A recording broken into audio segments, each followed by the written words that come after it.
వినూత్న విధానానికి శ్రీకారం చుట్టారు పాల్వంచ మున్సిపల్ అధికారులు. జాతీయ రాష్ట్ర రహదారులపై ఉన్న డివైడర్లను ఆదాయ మార్గాలుగా మలుచుకునేందుకు భద్రాద్రి కొత్తగూడెం జిల్లా పాల్వంచ మున్సిపల్ అధికారులు ఈ కార్యక్రమానికి శ్రీకారం చుట్టారు.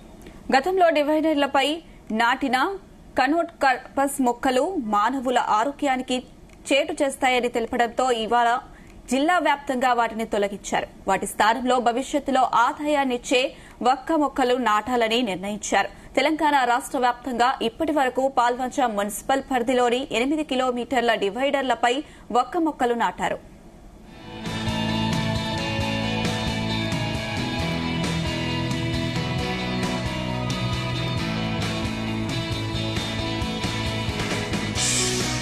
పాల్వంచ మున్సిపల్ పరిధిలో ఏదైతే central divider KSM petrol bunk నుంచి ఇందిరా కాలనీ పెట్రోల్ బంక్ వరకు టోటల్ 8 కిలోమీటర్ల మీద దూరం కూడా సెంట్రల్ డివైడర్ మీద గౌరవ అగ్రికల్చర్ మినిస్టర్ గారి ఆదేశాల మేరకు వక్క ప్లాంటేషన్ చేయడం జరిగింది.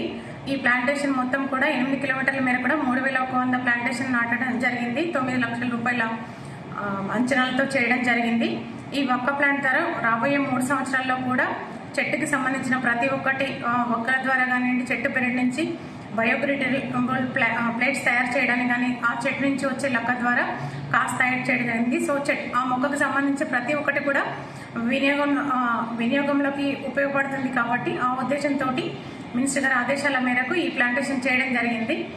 దీనికి సంబంధించి తెలంగాణ రాష్ట్రంలో ఏ మున్సిపాలిటీలో కూడా వేయలేదు. ఫస్ట్ టైం పాల్వంచలో వేయడం జరిగింది.